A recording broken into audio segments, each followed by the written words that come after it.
occasionally I will ask questions, and it's helpful if there's somebody there to give their input. And speaking of asking questions, here's our first question.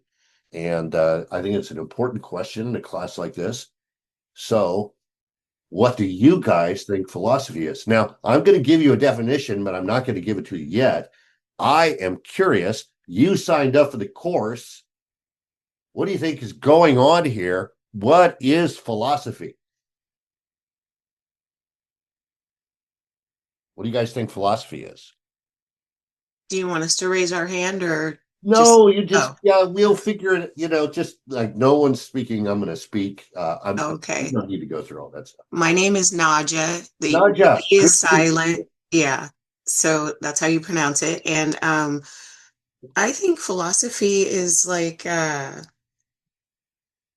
maybe analyzing what we believe, why we believe it, asking hard questions about what we know or what we say to make sure that we truly do believe what we believe and know what we're actually saying or understand it.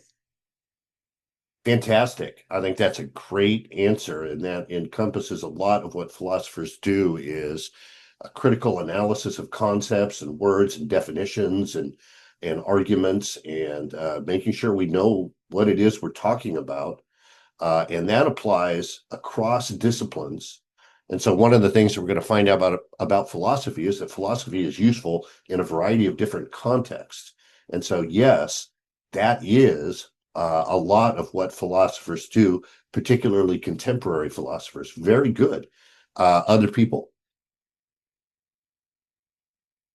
and uh, uh, Taja, Hi, it's TJ. it's TJ. Yes, TJ is fine.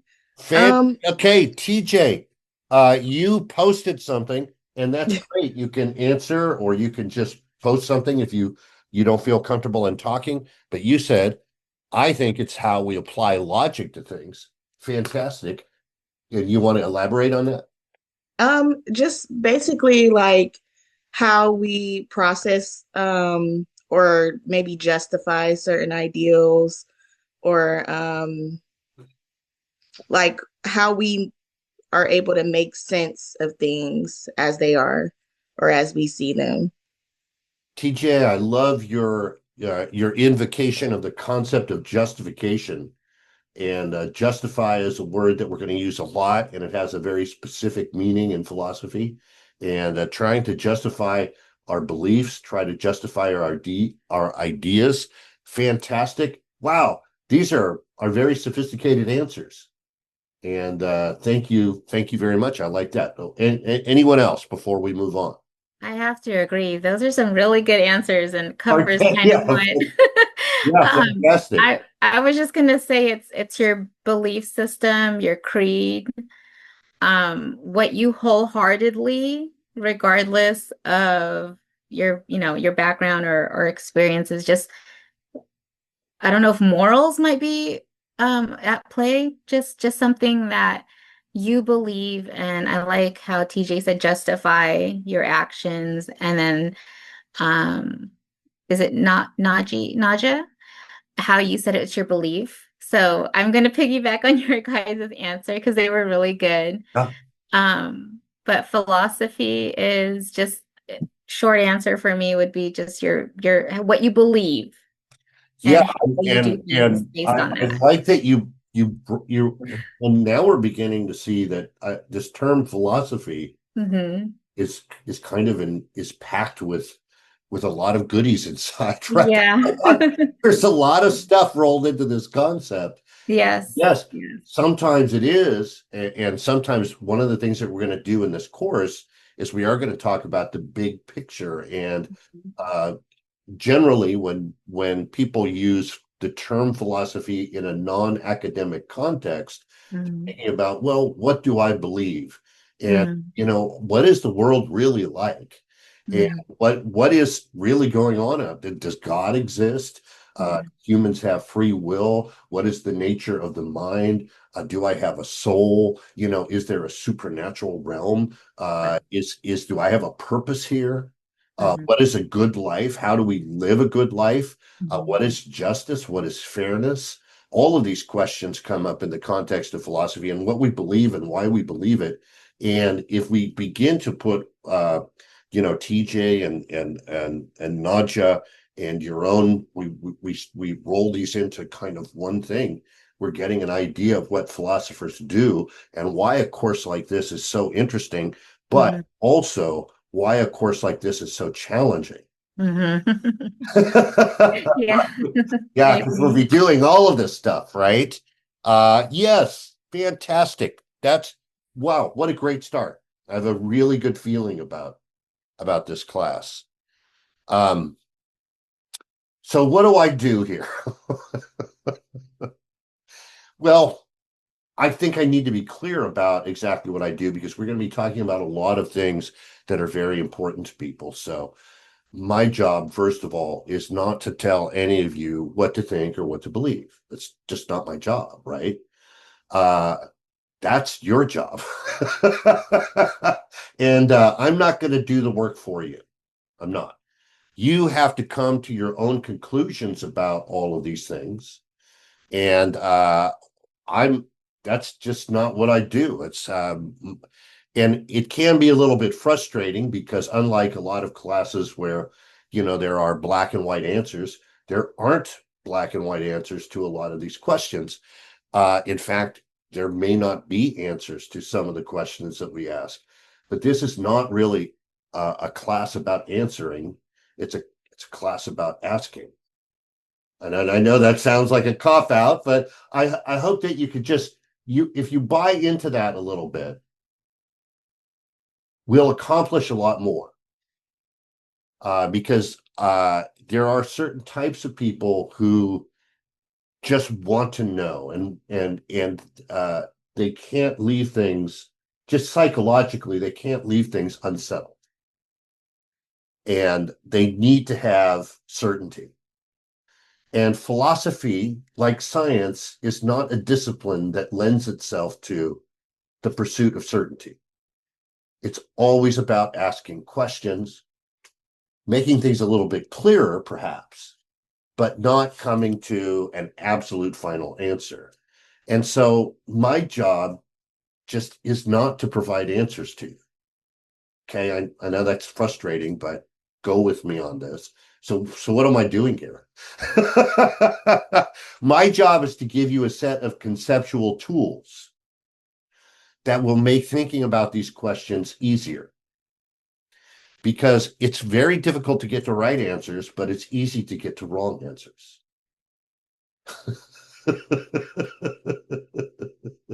Shit, it really is. And the reasons that it's easy to get to wrong answers, it will become clear at the end of this lecture as we talk about metacognition, because human beings are lazy, cognitively lazy, and we take shortcuts. And that can lead us into disastrous beliefs. Now, getting to how the world actually is turns out to be a much more difficult task. So that may be beyond what we're capable of doing here. But what we can do is we can kind of clear up some things to make it easier for you to wrestle with these issues on your own. And again, I cannot emphasize this enough. That is your job as a human being, is to figure this stuff out. That's your responsibility. And I'm not going to take that away from you. So I'm going to give you the tools to think about these things. I'm going to put these issues on the table, maybe in a way you haven't thought about before, and we'll read people, and those people have, they're contributing to the dialogue and all of that. But what it comes down to is what you think. And so this is a class about what you think and how you get to where you are. And that's your, not just the job in this class, that's your job in life, right? And you seem like reflective people, and in general, the kind of people who take a philosophy class are reflective and have thought about some of these issues before. but we'll think about these issues in a deeper way. And you will have a deeper understanding of these issues, even if we don't get to a finalized answer. And that's the best I can really promise you. So let me start with another question and a story, because humans love stories and we're storytellers. We're natural storytellers, and I'm going to tell a story. But before we get to the story, I want to ask you a question. How likely is it that all of your beliefs are actually true? That's a tough one. I don't know. I hate to just slap you in the face with that right away, but I want you to think about this objectively. One of the things that I want you to do is that, regardless of your what you believe and your attitudes, when you step into a philosophy course, and you volunteered to be in this course, so I feel comfortable in asking you to do this. I'm going to ask you to think like a philosopher, to think critically and objectively. So critically and objectively, how likely is it that what you believe right now is actually true? And you don't have to do a calculation or anything, but just generally, what percentage of your beliefs actually reflect the way the world actually is? And I think if you're honest with yourself, and you should be always honest with yourself, at least, even if we lie to other people, we should be honest. I mean, that's the worst type of lie. The most destructive type of lie is the lie we tell ourselves, right? But we should be able to, probably not a lot. What are the odds that, right here, right now, you have it figured out? The one person in history that's done it. Yay. Right. So this brings us to our story, and our story embodies the theme of this course. And this is a science fiction story. Sorry, but I'm a fan, and so you'll get a lot of sci-fi. And I like science fiction as a genre because it's an easy way to present. It's an easy context in which we can present these ideas. But think about the cosmos for a minute. The vast scope of the cosmos.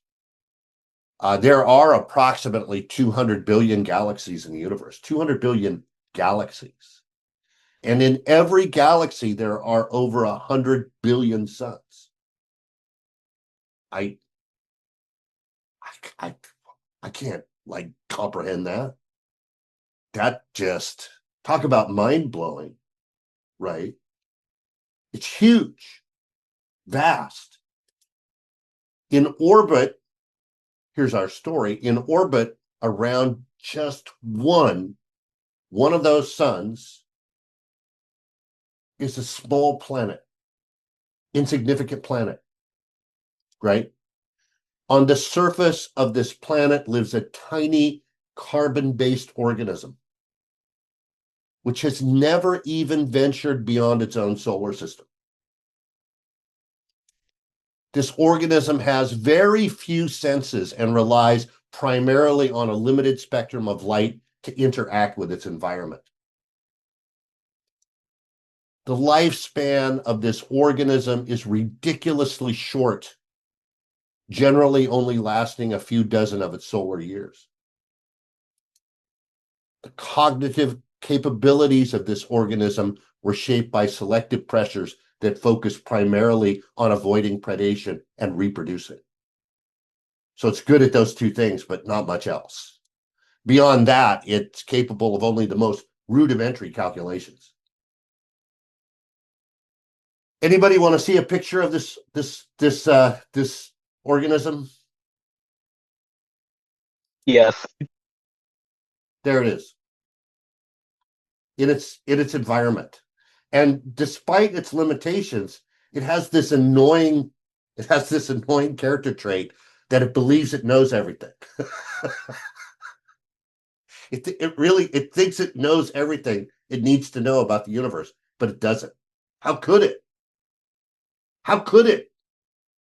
So, what's the likelihood that this thing is right about almost anything. Probabilities aren't good here. So this brings us to the first theme I really want to introduce in this course, which is when we do philosophy, when you step into this class, when you sit down in this class and you do philosophy, rule number one, you could be wrong. Now, you don't have to apply this in your life, but I would encourage you to do so. It will make your life better. So outside of the classroom, outside of what we're doing here today, you can believe anything you want to believe. You can walk around with absolute certainty that you have it all figured out. That's your business. But when we do philosophy, when we put forward an idea or we analyze a concept, we always begin, just as we begin in science, with the assumption that we could be wrong. Now, why do I say you should adopt this as a rule in life? Well, for one thing, it's really hard to get angry and pissed off at someone else when you begin with the proposition that you might be the one who's mistaken. It's hard to yell at people.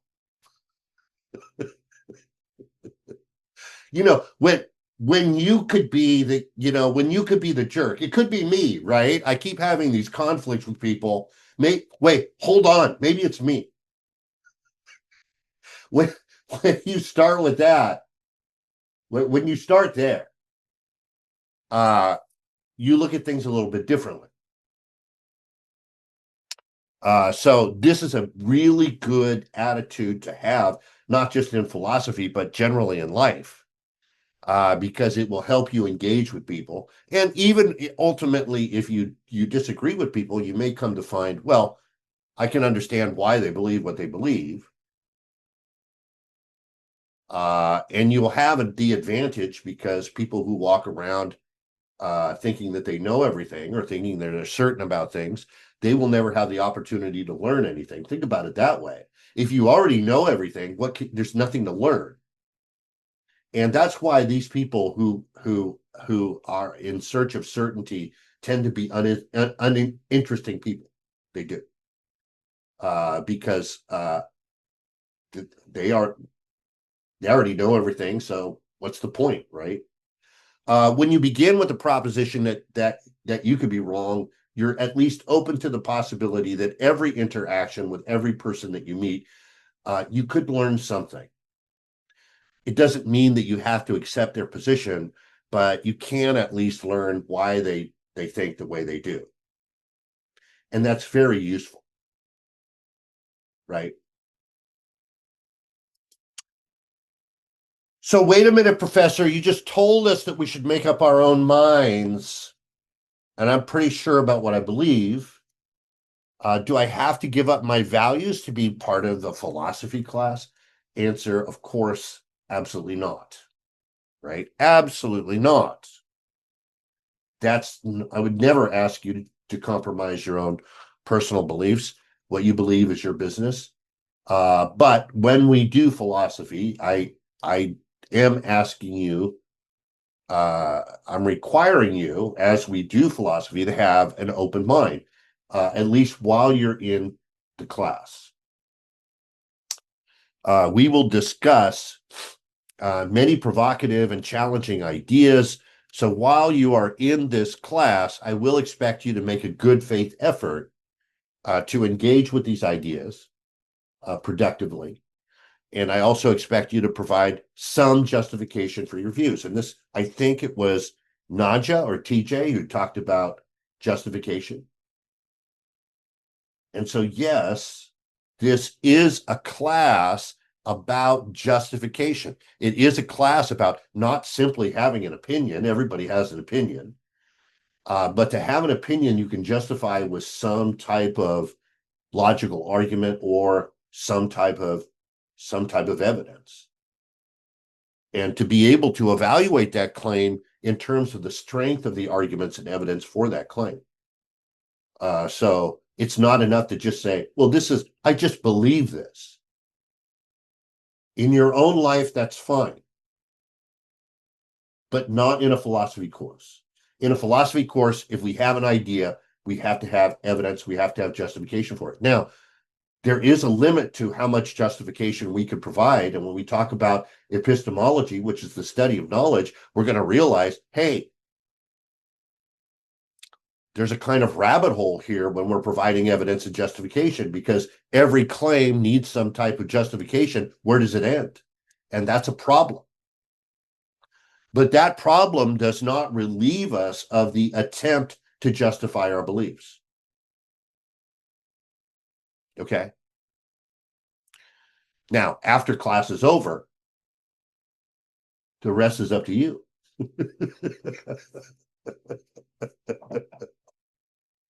Right? The rest is up to you. Again, that's your job. All right.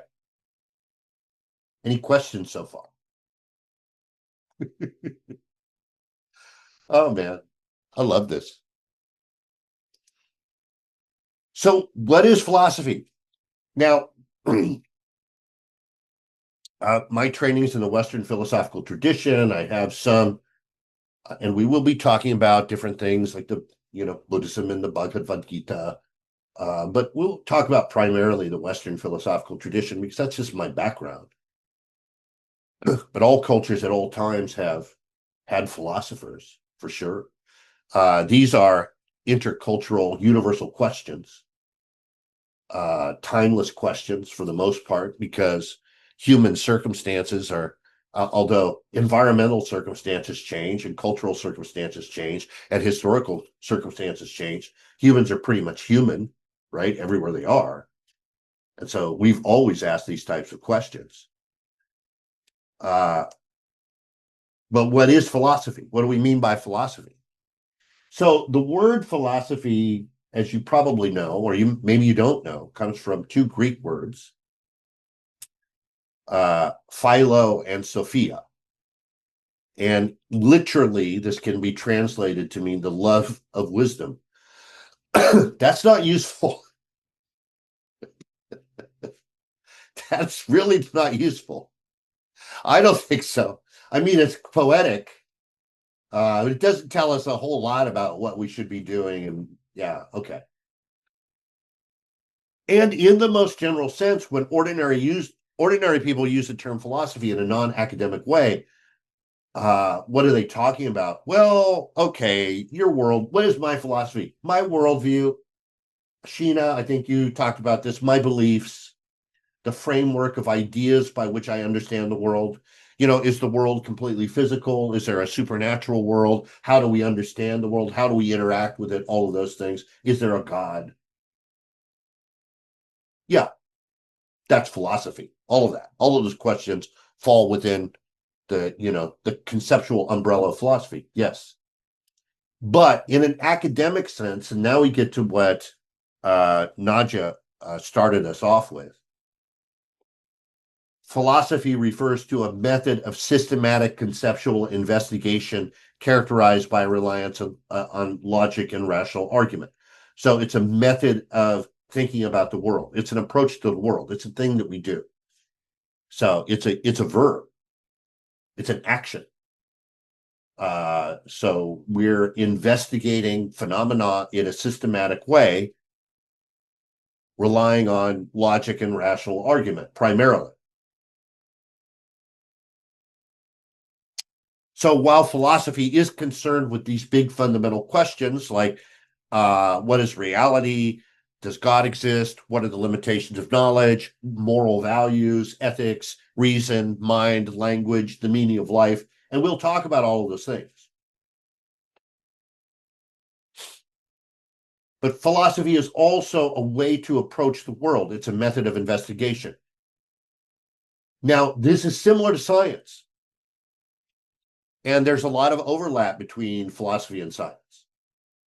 But there is a significant difference, even though these are both methods of systematic investigation of natural phenomena. Philosophy relies on reason and logic, whereas science relies on what? What type of justification?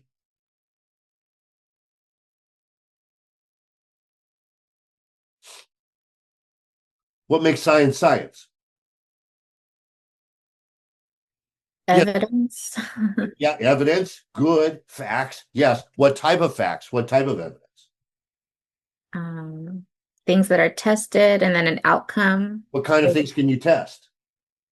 Tangible things. Very good. Yeah, science is based on empiricism. Are you guys familiar with that word, empiricism? No. Yeah, it just refers to things that we can see, things that Okay. we can perceive through the senses. So Okay. science is about what we can test, ideas, the theories that we can test, and to test something, you have to be able to observe it. And so science is empirical in nature. It's based on things that we can observe. Now, that gives science an advantage over philosophy, but philosophers also have an advantage over scientists. And we'll talk about both of those things right now. So, how is philosophy better than science? Or I don't want to say better, but more versatile than science? Well, philosophy is not limited to things that can be empirically observed. So we can talk about, abstract things. We can talk about, things that are purely theoretical. We can talk about supernatural ideas like the soul or God or something like that. The disadvantage of philosophy compared to science is pretty glaring, though, because ideas in philosophy are not testable in the same way that ideas in science are. We have no way to know if we're wrong. It's science. The great thing about science is you can know when you're wrong. You always know when your theory is wrong because you test it and you don't see the results that you expected. There's nothing like that in philosophy. So bad ideas stick around in philosophy a lot longer. Well, there you go. But they are similar in some ways. Yes. So I have a question. Yes. Just when you just mentioned that in philosophy you can look at maybe spiritual things, Yes. and suppose you could taste and see that the Lord is good, and you could sort of test some things and see that they actually, like that prayer works Sure. in certain instances. So couldn't that be considered evidence? We'll look at a view called natural theology. And this is a view that is anchored in medieval Catholicism and medieval Islam. And natural theology is the view that outside of revelation, which is the kind of direct contact with the supernatural realm or a supernatural entity in which knowledge is conferred to humans through that entity, that there is physical, we can look at the physical world, and from that we can derive the existence of something supernatural. The main arguments that we'll look at is the teleological argument and the cosmological argument. There are other arguments such as the ontological argument, but yeah, this is a tradition within religion to kind of use philosophical methods to prove God's existence. Now, having said that, what those arguments, point to or what they prove is somewhat controversial. And we'll just have to get there when we get there. But some people find these arguments to be very convincing. But some, even if they accept the arguments, think, well, it doesn't really prove any particular God exists, only that there's a first cause or a creator or something like that. There's also a movement in theology called Reformed epistemology, and I'll just kind of give you the upshot of this. It's that we can take direct experience of God as foundational evidence for God's existence. that is particularly in the evangelical tradition, where one has a personal relationship with God, that should count as evidence for God's existence, that I know God exists in the same way I know myself exists, through direct experience. And so those are the kind of two ways that we can use philosophical justification for, and we don't have to rely on supernaturalism. And for many people, this is important. Other people say, no, faith is more important. And if there was actual physical evidence, then that would undermine my faith in some way. You see what I'm saying, TJ? Yeah. Did that answer your question? Yeah, actually, it was me. I asked the question, Oh, but Naja, I'm sorry, Naja. I'm sorry. no worries. I'm sorry. No worries. Yes. Did you still have concerns? No. Oh, I wasn't concerned. I just wanted to know, like, if that was something that we That is would be something that we will discussing. talk So I about. look forward to that part. Yeah, we will talk about that at length. Okay. Now, not when we first start off the class, because we're going to be starting with questions about knowledge, but when we get into metaphysics, that'll be the first question that we look at. Thank you. Absolutely. Yes. So yeah, you guys will be sick of talking about it, believe me. So philosophy is also concerned with how we think, how we get to the conclusions that we get to. So that, yes, there is some overlap with psychology here, particularly when we talk about something called metacognition, which is how the brain actually thinks about things. So yeah, there's some overlap here with psychology. So major areas of philosophical investigation.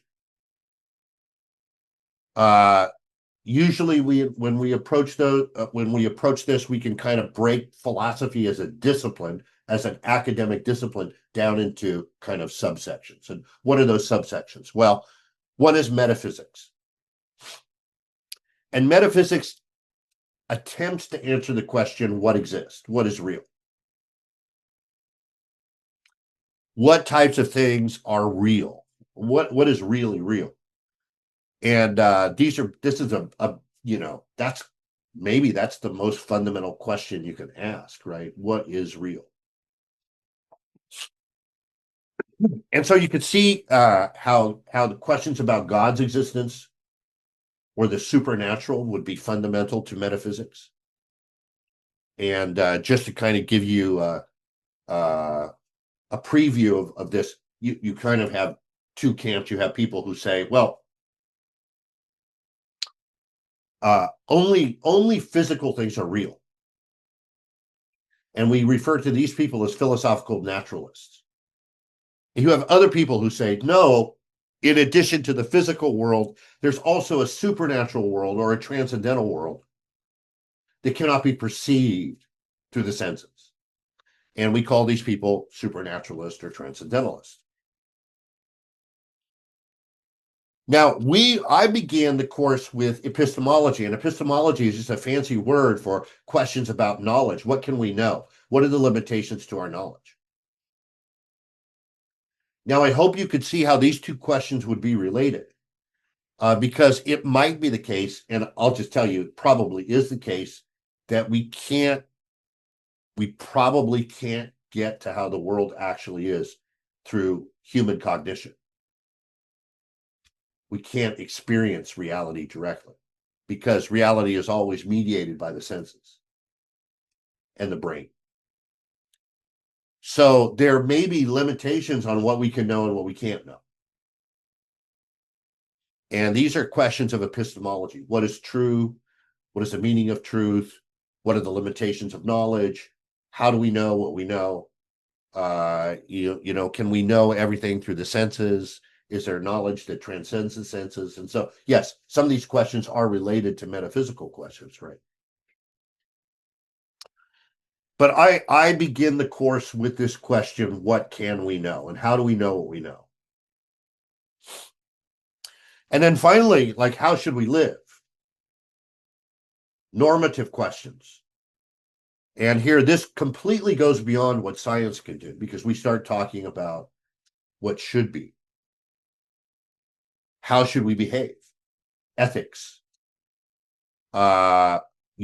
Questions of art, like what is beautiful or what is meaningful. Questions of politics. How should we organize society? And then ultimately, what is a good life? What is the meaning of life? What is the meaning of death? And all of those questions, I think, rest on kind of foundational assumptions about metaphysics and epistemology, right? So we're going to start with epistemology. We're going to move into metaphysics, questions about God and stuff like that, reality. And then we're going to talk about ethics, art, politics, and meaning. Yay!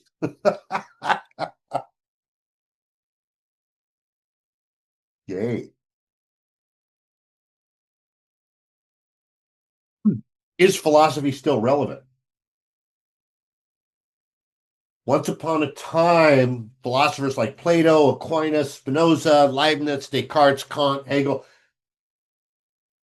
they were primarily interested in explaining the fundamental nature of the world. But the scientific method has displaced philosophy. If you want to know what the world is like, you don't talk to a philosopher usually. You might go to a physicist.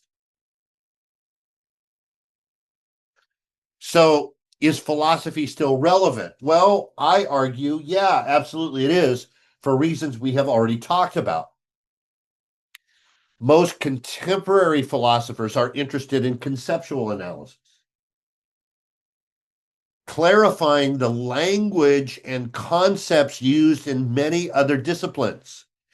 Every discipline relies on concepts and ideas that are controversial and need to be explained. And it is the business of philosophers to evaluate those concepts which are at the heart of every other discipline. And so let's just go back to science as an example. Science doesn't stand on its own.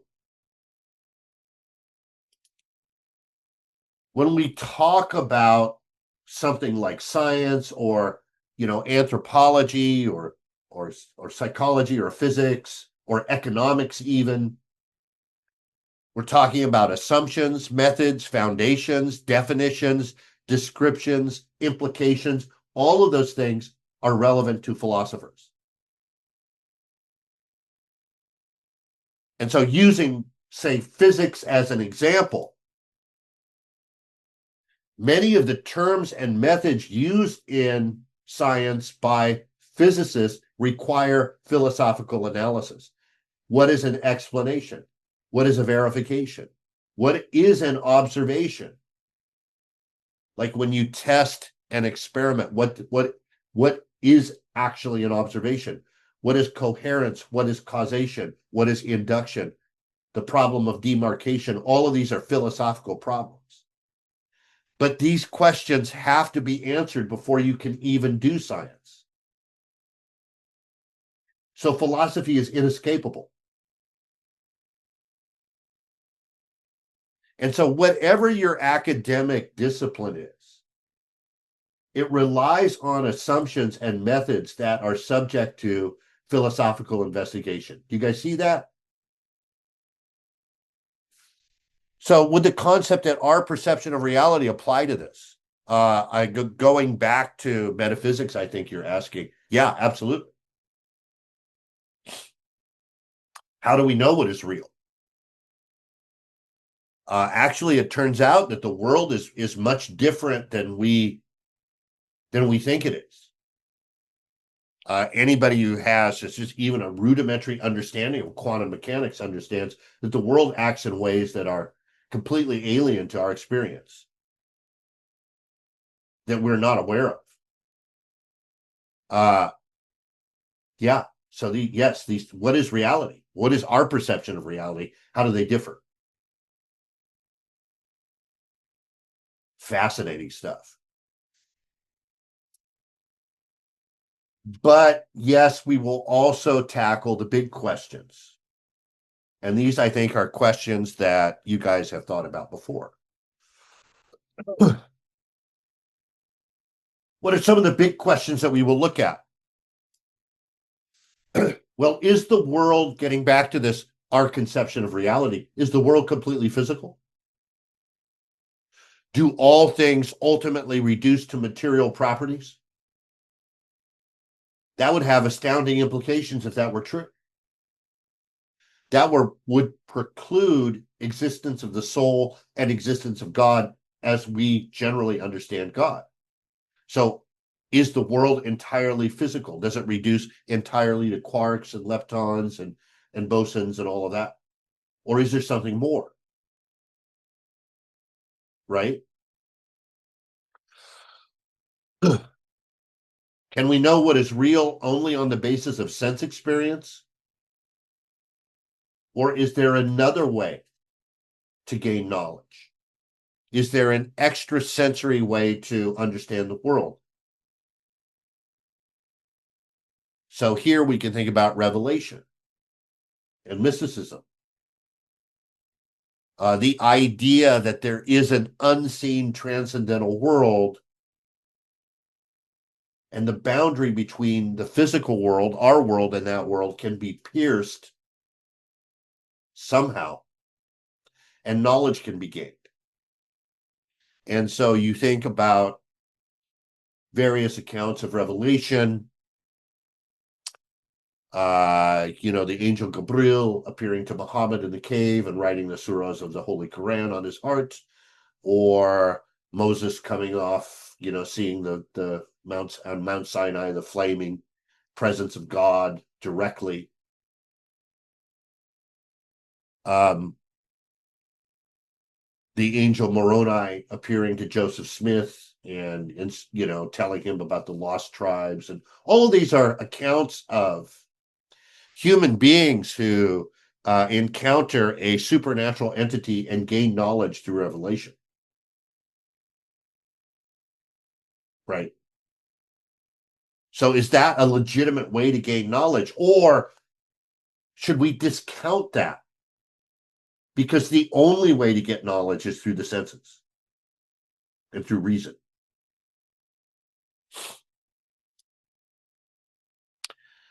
Is there a God, an all-good, all-powerful creator and ruler of the universe? Which is a relatively modern conception of an omnipotent, omniscient, and omnibenevolent God. But is there a God, and what's the nature of this God? Can we know? The problem of the alterity of God is a problem that theologians have struggled with.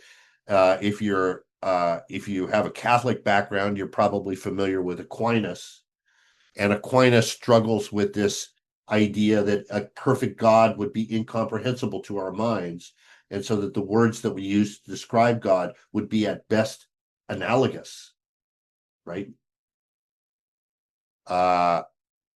Interesting questions. We'll spend a lot of time thinking about them. Do we have a spiritual aspect to ourselves? A soul, perhaps? Is life after death possible? Big question. If you're a naturalist, if you're a philosophical naturalist, the answer is, of course, no.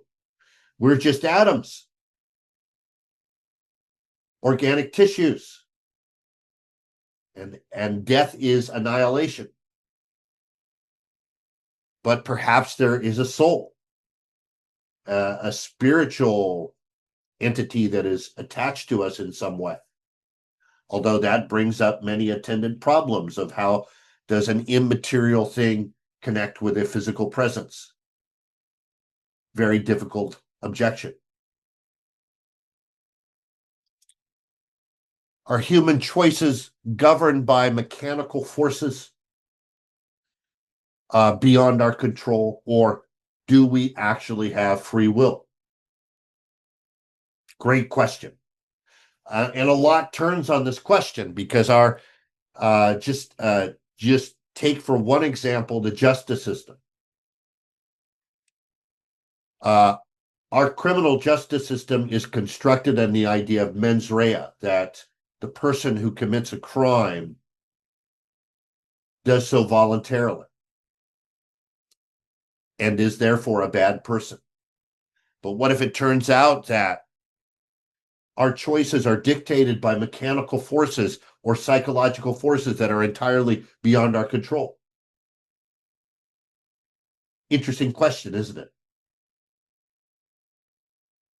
I don't have an answer. Do we have a mind, or are we just brains? Is there a distinction between the mind and the brain, or is it all just wetware? It's all just neurons and neurotransmitters. And what we take to be mental activity is, in fact, completely reducible to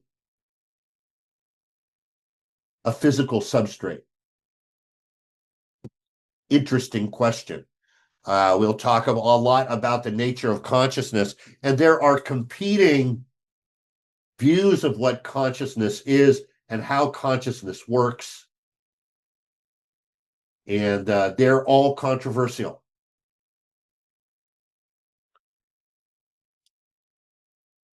Do we even have a self? Is there a stable, coherent self-identity that persists over time? Or is the self an illusion?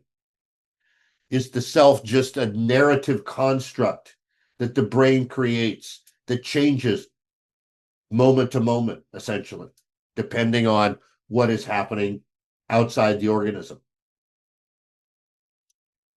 Interesting question. And think about how much rides on this question, because if there is not a stable self-identity that persists over time, well, how can you hold people responsible for what they do? Interesting question, isn't it? In Buddhism, there's the concept of anatta, the no self. And the self ultimately is revealed to be an illusion with no basis in reality. Wow. Cash that out. That's an interesting idea, right? Do our lives have meaning even if there is no God or is no life beyond death? Is there a way that we can make meaning and purpose in our life? Interesting question, and we'll see various responses to this, right? Do we discover the best way to live through experience and experimentation, or is there a divine path for us to follow? Yeah. And what is the best way to live? What is right and what is wrong? Yeah, all of this stuff. Very good. Questions about the content, the stuff that we're going to be talking about. Did I leave anything out that people want to talk about? Because we could talk about it.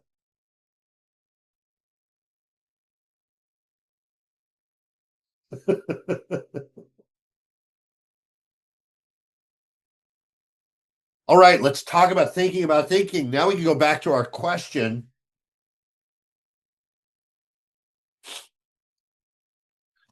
How likely is it that all of our beliefs are actually true? Not very likely, folks. It just isn't.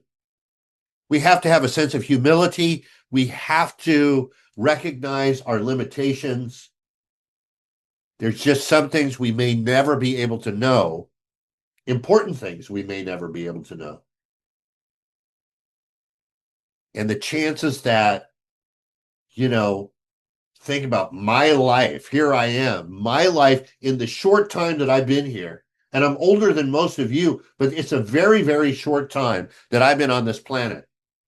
And out of everyone who ever lived on this planet, I'm the one who got everything right. That's not very likely.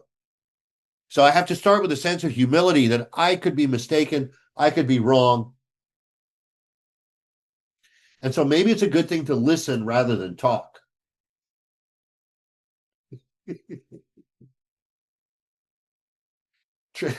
Listen more, talk less. I know that's hard because if it's a professor in a class, you don't have to talk. But in my general life, that is a rule, and I know it probably doesn't seem that way, but it's a rule I try to apply. Listen more, talk less. And I found you learn a lot of things. I have yet to meet a person that has nothing to teach me.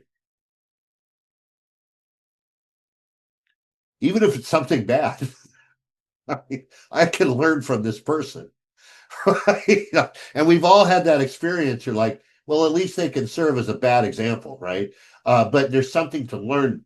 Everybody has something to teach you. I don't care who they are, right? There's something that you can learn from this person. So listen more, talk less. Even if you disagree with them, and you may have really good reasons for disagreeing.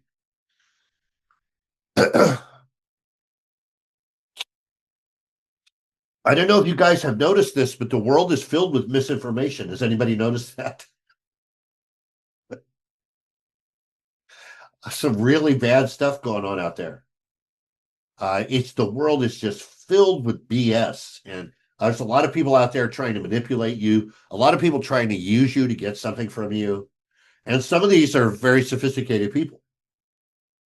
And there's just people out there who are ignorant. There are people who are spreading misinformation that they think is for whatever reason. How can we know what is real? Well, here I think philosophy is very useful.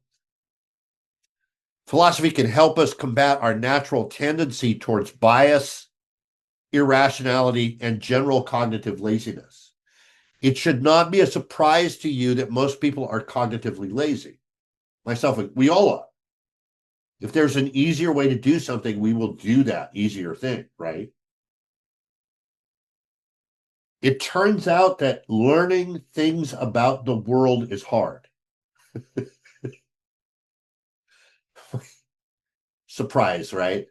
So we take shortcuts, and sometimes those shortcuts lead us to places we shouldn't be, right?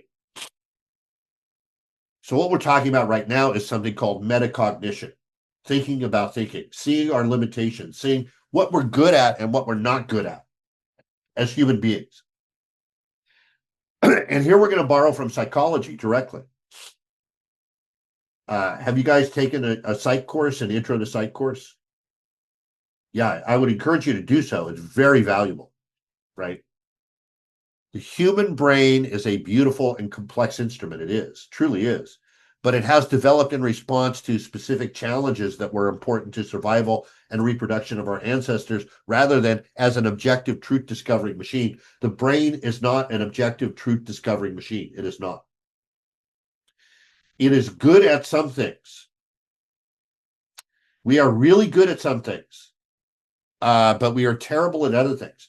Anything that did not figure prominently in our reproductive past, in our genetic heritage, anything that did not confer a reproductive advantage, we just aren't good at it, like calculus or philosophy, quantum physics.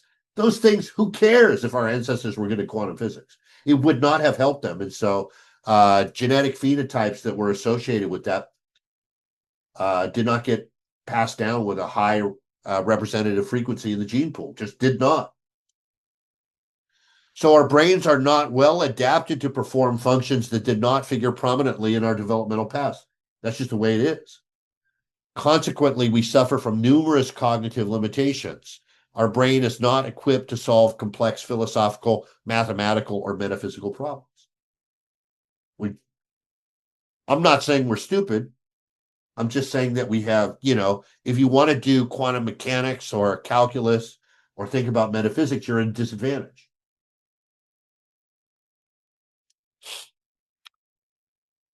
Now, most of us think when we get back to what Sheena said about our worldview and the framework of our beliefs, most of us just assume that what we believe for good reasons. That our beliefs about the world are the result of a rational process of deliberation, and we believe what we believe because we have good justifications. But this actually, when psychologists look at why people believe what they believe, it turns out that this is not true. Okay, our first uncomfortable truth is about ourselves, that we're deluded. All of us, every one of us, to a certain degree, we delude ourselves. Most people simply use reason to justify what they already believe on the basis of emotion or cognitive bias. And in fact, there are some psychologists who go as far as to say that our capacity to reason, it has purely social functions. That is, we all exist and have always existed in a social hierarchy, and that maybe our ability to reason simply allows us to influence and manipulate other people so we can get ahead. That it has nothing to do with discovering the truth. I hope that's not true, but that's a frightening hypothesis, right? That reason developed in our species as a way to manipulate others around us, to get them to follow us, to get them to do what we want them to do, rather than as a truth discovering mechanism. And so that turns all of philosophy on its head, because all of those ancient philosophers were like, well, reason is the way to truth. Reason is the pathway to understanding. Well, maybe it's not. Maybe it's just a tool that we use to manipulate others in social systems. I hope that's not true. And here's another uncomfortable truth. Just because you want something to be true doesn't make it true.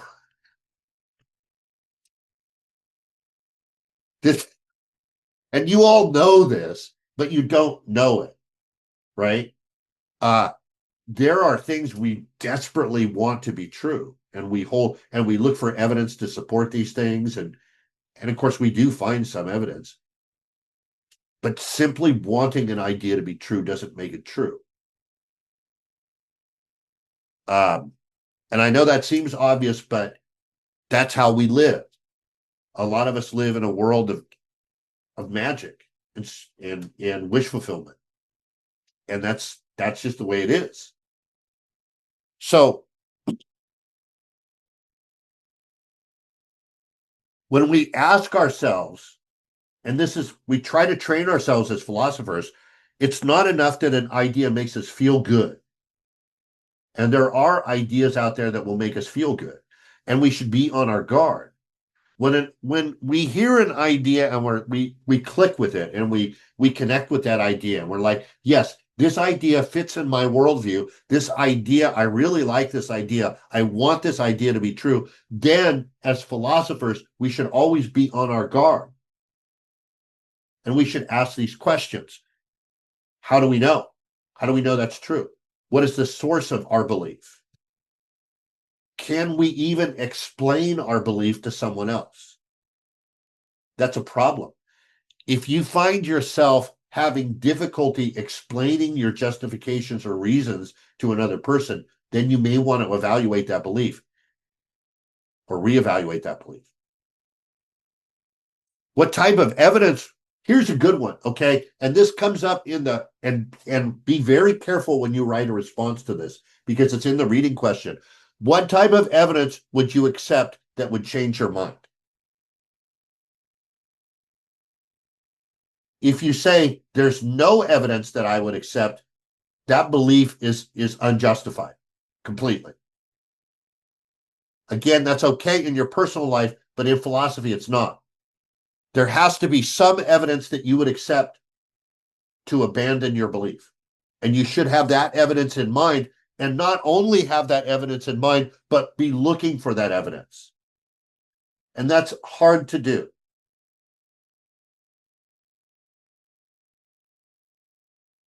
And then be honest with yourself. How would it make you feel to admit you were wrong? So many arguments can be avoided if we just acknowledge the fact that we are simply arguing because we want to be right. I just really want to be right. It's not about the idea. It's not about truth. It's not about reality. It's just I have an emotional need to be right. And so I'm going to get in it with you and I'm going to tenaciously hold on to, but because I have to be right.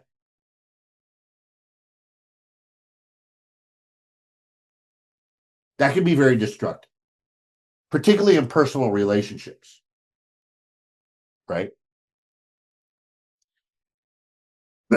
So in philosophy, we have to distinguish between using reason to find the truth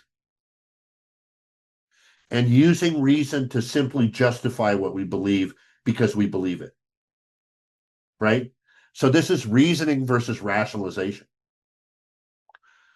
So when we're reasoning, what are we doing? There's some phenomena we need to explain. We look for evidence, and on the basis of that evidence and reason and logic, we then come to a conclusion.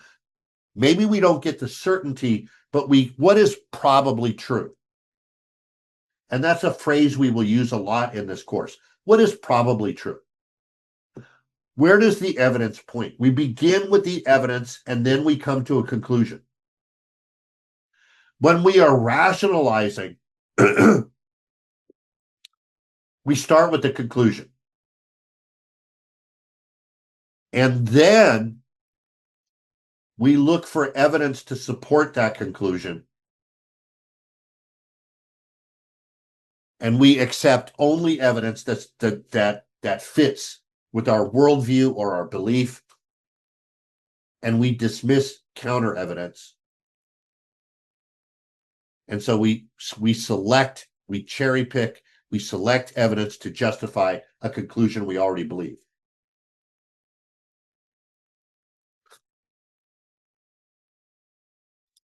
I like memes.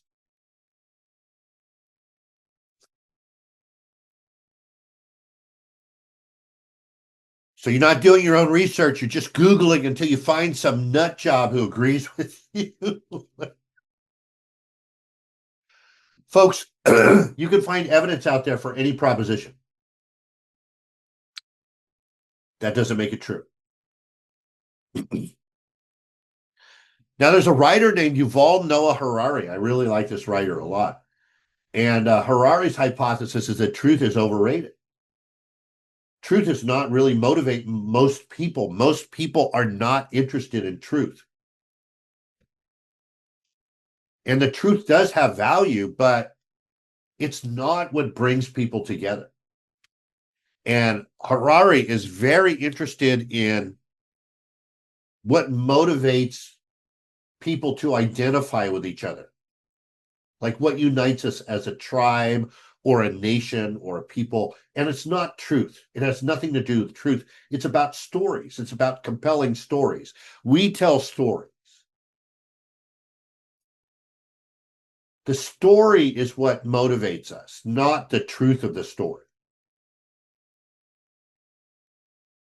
We can be motivated by stories, even if those stories are just myths or delusions, because stories shape our identity and give us a sense of meaning and purpose. Doesn't make any difference if those stories are true. The problem with truth from Harari's perspective is that it is costly, it is complex, and sometimes it is painful, right? So understanding the truth requires a significant investment of time, effort, and resources. A truthful account of a complex event demands thorough investigation. In contrast, fiction is cheap. It is cheap to create a story. We don't need to do any research, any investigation. We just make stuff up. It doesn't require rigorous fact-checking or analysis. Cognitively, it's simple to do. You just tell a story. That's it. And there you go. Imagine, for example, and Harari uses this example, you want to write a book on ancient Rome. Where would you start? Well, a project like that would require extensive research. You would probably have to learn Latin and Greek. You would have to engage in archaeological excavations, or at least rely on experts who did such excavations. This research and scholarship would be difficult and time consuming. It would take years. Or alternatively, you could just make something up.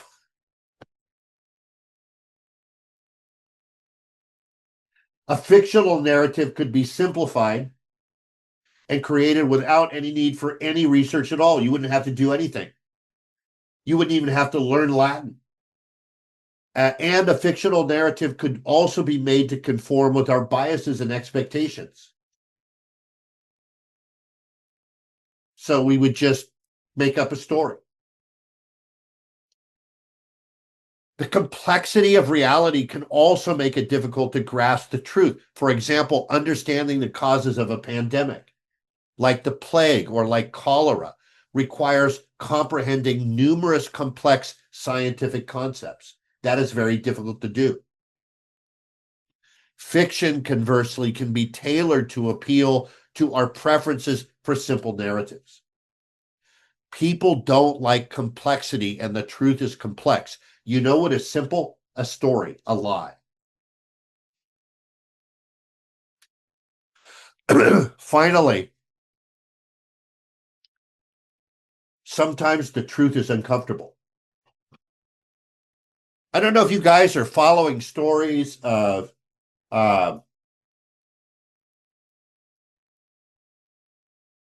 and I don't like to use contemporary examples because it can be alienating to some students.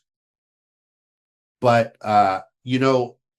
history is problematic, particularly American history. And any of you who have studied American history know what I'm referring to. So there are just places in American history where there are uncomfortable truths, right? One way to deal with those uncomfortable truths is to just learn more history and to be aware of the complexity of that history and the nuances of that history, and try to understand thoroughly what motivated people to do what they did, even if what they did was objectionable, morally objectionable. But that takes time, and it takes effort, and it takes a willingness to confront things about yourself that you might not want to know. Another way to deal with history is to just pretend things didn't happen.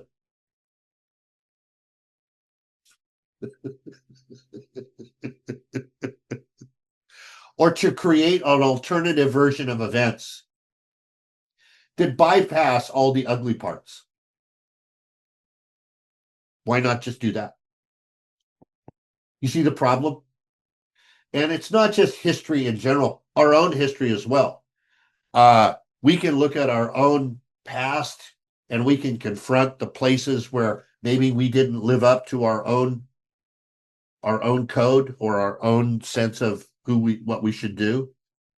We can confront that, and we could try to understand it, and we could try to make amends for the damage that we did to other people, and we could try to move forward in a more constructive way. But you know what? That takes a lot of effort.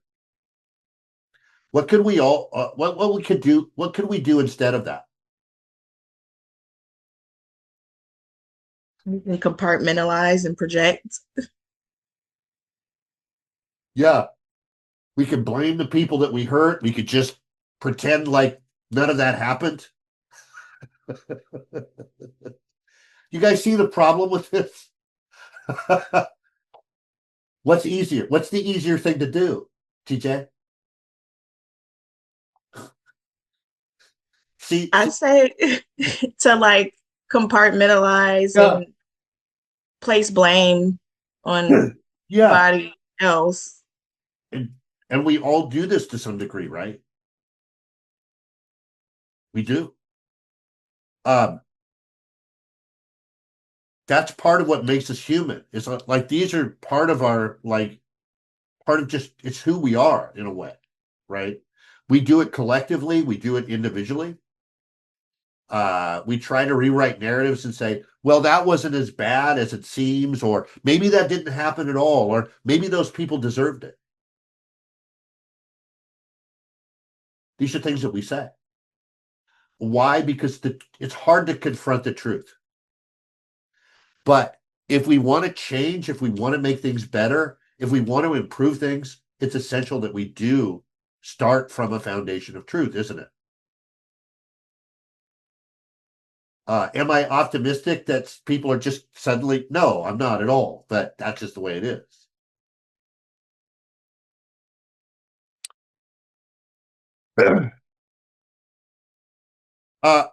One of the things I don't get into too directly, but is relevant to this is conspiracy thinking. And conspiracy theories often offer simplified narratives or explanations for very complex events. And this fulfills a need for certainty because some people need to know. Some people have a need they can't handle nuance. They can't handle subtlety. They want a clear story with a hero and a villain. And so conspiracy thinking gives people a sense of control, that they understand these events and why they're happening, and it lets them have a sense of control over events that are essentially uncontrollable. And that's important for people.